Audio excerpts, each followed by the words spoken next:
శ్రీగురుభ్యో నమః.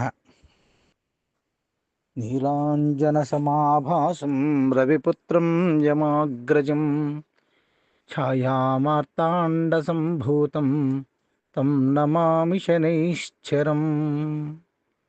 శని పరమాత్ముడు రేపు శనిత్రయోదశి. ఈ శనిత్రయోదశి నాడు ఎవరైనా సరే భక్తులు ఏలినాటి శని, అర్ధాష్టమ శని, అష్టమ శని అని పీడించబడుతూ ఉంటారు.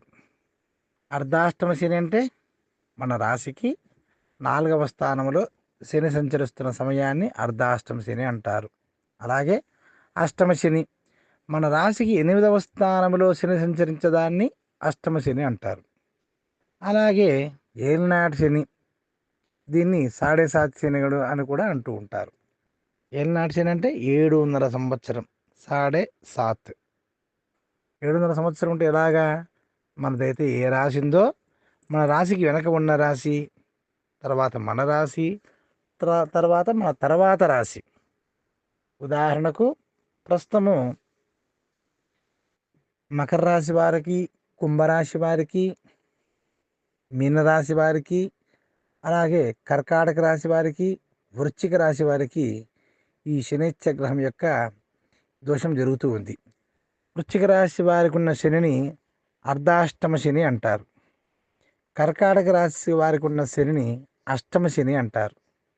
మకర రాశి, కుంభరాశి, మీనరాశి వాళ్ళకు ఉన్నదాన్ని ఏలినాటి శని, 7.5 శని అంటారు.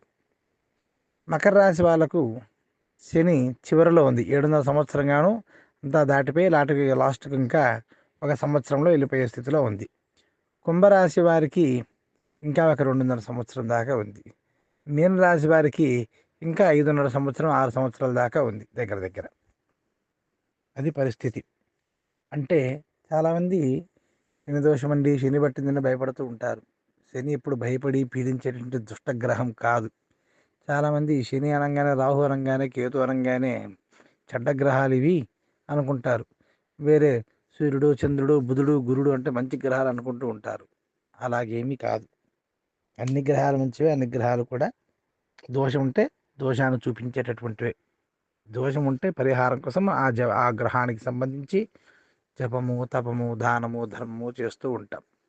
అంతేగాని భయపడిపోయాల్సిన అవసరం ఏమాత్రం ఉండదు. అలాగే రేపు శని త్రయోదశి కాబట్టి ఇందాక చెప్పినట్టుగా వృశ్చిక రాశి, కర్కాటక రాశి, మకర రాశి, కుంభరాశి, మీనరాశి వారికి శనిగ్రహ దోషం ప్రస్తుతం జరుగుతూ ఉంది.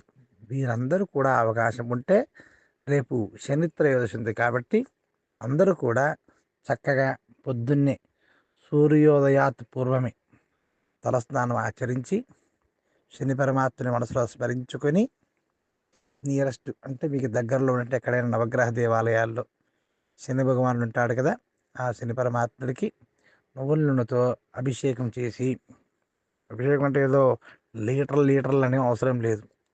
మన శక్తి కొద్దిగా ఒక కప్పులో అన్నా, ఒక చిన్న గ్లాసులో అన్నా, లేదా ఒక చిన్న డబ్బాలో అన్నా తీసుకుని వెళ్ళి ఒక 100 గ్రాములైనా పర్వాలేదు శనిగ్రహానికి ఓం శం శనిదేవాయ నమః అని కానీ, ఓం శనైశ్చరాయ నమః అని కానీ, లేకపోతే శనిగ్రహ మంత్రం ఓం నీలాంజన సమాభాసం రవిపుత్రం యమాగ్రజం ఛాయామార్తాండ సంభూతం తం నమామి శనైశ్చరం అన్న శ్లోకం చెప్పుకుంటేనైనా అభిషేకం చేసుకోవచ్చు.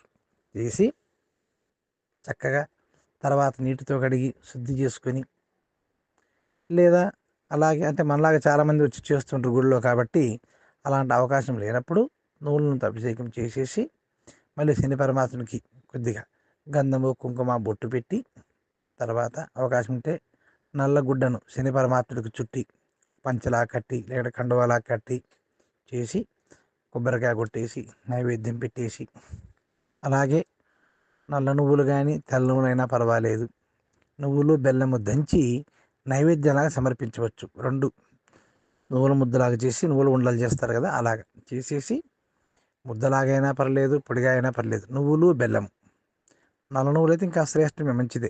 నల్ల నువ్వులు బెల్లము కలిపి నైవేద్యం సమర్పించాలి శని పరమాత్ముడికి.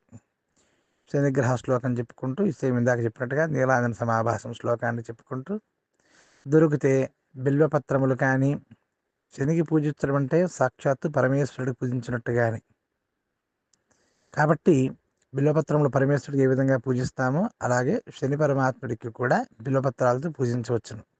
బిల్వపత్రాలు పూజించి లేని పక్షంలో గరిక కట్టలు కానీ, గరిక లేని పక్షంలో నీలం రంగు పుష్పాలు అయితే ఇంకా శ్రేష్టం. శంకు పూలు, నీలవర్ణంలో ఉన్న పుష్పాలు ఉంటాయి. ఇవన్నీ కూడా చాలా శ్రేష్టమైనటువంటివి. వాటితో శని పరమాత్ముడికి అర్చించి కొబ్బరికాయ కొట్టి నాకు చెప్పినట్టుగా నువ్వులు బెల్లము కలిపి నైవేద్యం సమర్పించి అగరబత్తి తిప్పి స్వామివారికి మంగళహారతి ఇచ్చేస్తే అత్యంత శ్రేష్టమైనటువంటిది.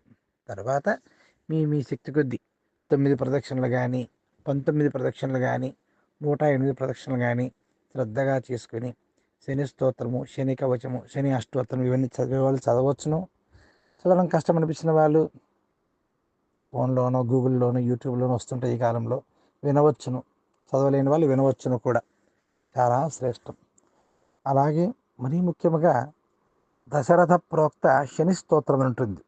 దశరథ మహారాజు ఉంటుంది అన్నమాట. ఆ శని స్తోత్రాన్ని చదివితే కూడా చాలా శ్రేష్టమైనటువంటిది. ఈ విధంగా ఎవరైతే చేసుకుంటారో వారందరికీ శని పరమాత్మ అనుగ్రహం కలిగి వారికి ఉన్నటువంటి కర్మలన్నీ కూడా నశించిపోతాయి.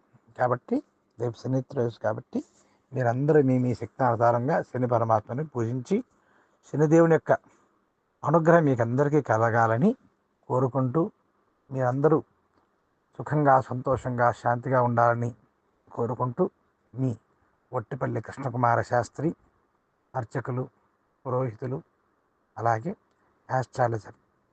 నా నంబర్ 9849875811.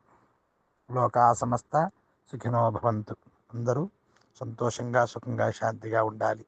లోకము సంతోషంగా వర్ధిల్లాలి.